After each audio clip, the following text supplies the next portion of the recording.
ពេលនឹកដល់សង្សារចាស់ចង់យំគ្រាមួយដែលមានរូបមុំនៅក្បែរទុកអូនជាស្រីលេងសើមិនថែបណ្ដោយឲ្យអូនដកស្នេហ៍ចេញពីបងតាចិត្តវេលាចេះតែកន្លងហត់ទៅបងបានបែកគ្នាពីពើរៀងខ្លួនបងក៏ទៅមានអ្នកថ្មីមុនស្ងួនចៃដនថ្ងៃនឹងជួបអូនរៀបរាប់ទាំងទឹកភ្នែកអូនថាប៉ុន្មានឆ្នាំនេះអូននៅតែចាំបងទួងបងខំប៉ុនដងក៏អូននៅស្នេហ៍រៀងរាអូនថាប៉ុន្មានឆ្នាំនេះ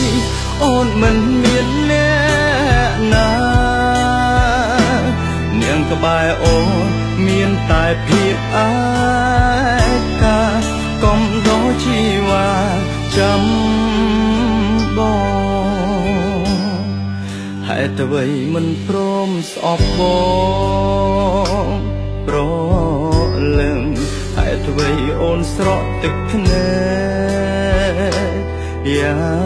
ងនឹងបើមិនបានជួបមាសមេពេលនឹងបងរឹតតែនៅមិនដឹងថាអូននៅតែស្មោះ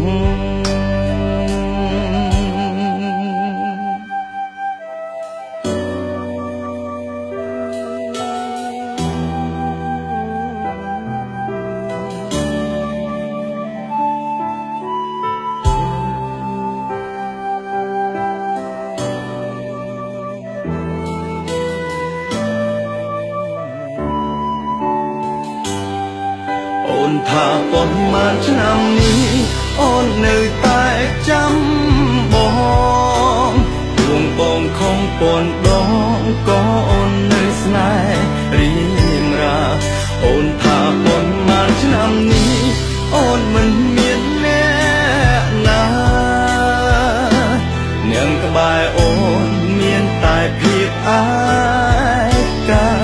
កុំដោជីវ៉ាចាំអូនថាប៉ុន្មានឆ្នាំនេះអូននៅតែចាំប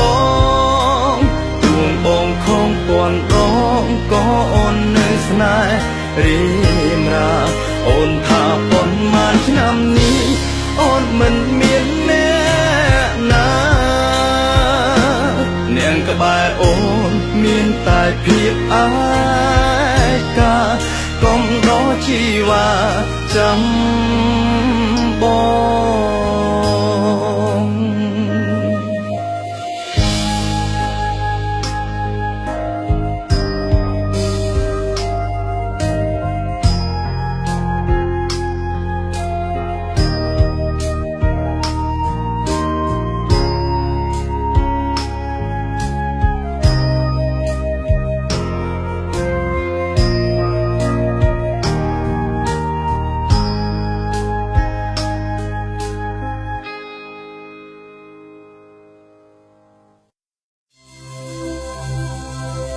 Aloe Vera King គឺជាភេសជ្ជៈសុខភាពប្រទាលកន្ទុយក្រពើមកពីប្រទេសកូរ៉េផលិតដោយ OKF ដែលជាក្រុមហ៊ុនធំជាងគេបង្អស់ផ្នែកភេសជ្ជៈ Aloe Vera King ជួយបំពេញសុខភាពនិងសម្រស់របស់លោកអ្នក Aloe Vera King ជំនួយដល់ប្រព័ន្ធការពារជំងឺមហារីកព្យាបាលរោគក្រពះប្រព័ន្ធរំលាយអាហារក្រលៀនថ្លើមនិងជំនួយដល់សន្លាក់ដៃជើង Aloe Vera King គឺជាផលិតផលរបស់ប្រទេសកូរ៉េដែលលក់ដាច់លេខ1នៅក្នុងពិភពលោកនិងមានការទទួលស្គាល់លើគុណភាពជាង150ប្រទេស Aloe Vera King សុខភាពជាចម្បងពិសាបានគ្រប់ពេលគ្រប់វ័យ